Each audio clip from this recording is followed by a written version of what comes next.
Yo, what's up? Good morning. Another day, another vlog. Chris TV, welcome back to our channel, guys. Ito ang problema dito, guys. Oh. Imbis na ito lang papalitan dapat, oh, yung gripo. Kasi nasira ito. Yan, bago na yan. Ang problema, pinatay ko doon sa lock valve. Nung binuksan ko dito, gumagana pa rin ang gripo. Lumakas pa rin ang tubig. So, yun nangyari. Napakita ko sa inyo, guys. Yung another na sira pala.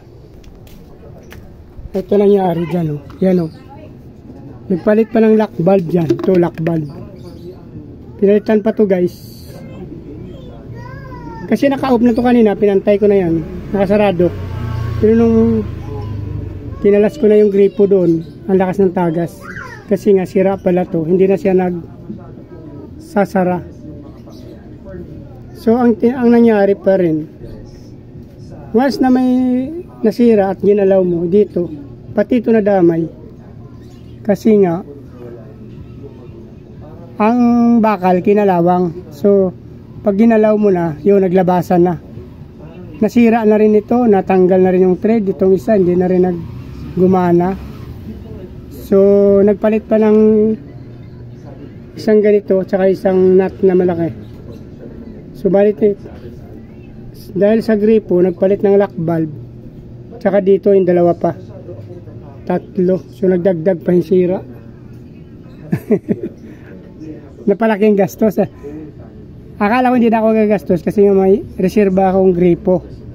Mayroon akong lagi doon nabili. Pag bumili kasi ako ng isa, lagi ako nagpapasobra. So mayroon akong gripo doon.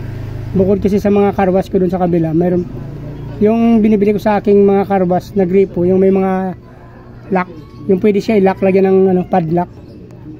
Pero sa tubig, nung bumili ako, pinasobrahan ko rin, kaya nagkaroon ako. So akala ko yun lang ang ipapalit ko.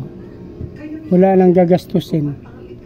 Ang problema, pagkasara ko dito, nung tinanggal ko na doon sa loob ng bahay yung gripo na yung pinakita ko dun sa unang video, pumuslit pa rin ng tubig kasi nga hindi na gumana yung lock valve. Plus nagalaw dito kasi nga tatanggalin yung lock valve, ginalaw dito, nadamay rin dito, nadamay din yung thread, nadamay din yung isang ganito, puro kalawang na. So pag yun pala ang problema, no? Pag nagpalit ka ng linya sa tubig, akala mo isa lang sira, dumadami. Kasi sa katagalan pala, kinakalawang na siya. So pag once na nakalawang yung isang bakal at ginalaw mo yung mga thread, mga nut, lock, mga lahat, napuputol siya o kaya nasisira. So lalo madadagdagan ng gastos mo. Kasi once na bakal ginalaw, sa kataga may kalawang, napuputol. Ito ang pinalit natin ng gripo, guys, yan. Ito kasing luma, oh. Natanggal kasing ulo niya, yung ganito niya.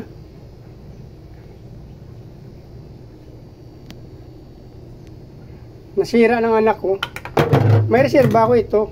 Dati ko na itong binili. Problema nga doon pala, nagka-problema sa labas. Napagastos pa ako ng malaki. Grabe. Imbis na ito, magkano lang to, 30 to 35 lang yata to. Napalaki pa yung gastos. So dito na lang, guys, at least ang bago na lahat. Ganun talaga pag kayo pinakalawang na siya. Hindi, pag ginalaw mo talagang nasisira. So okay naman, at least bago na lahat, panibago na naman. After 5 years up naman ulit masisira yun, guys. So dito na lang, kung gusto nyo at natapos yung video na to, please like, follow, subscribe sa YouTube channel, guys. Pakisama nyo yung notification bell para updated kayo sa mga ina-upload natin araw-araw. Maraming salamat. Pakifollow nyo na rin aking Facebook page, Chris Molino. Aking YouTube channel, Chris TV. Maraming salamat at mabuhay kayo hanggang gusto nyo. Bye-bye!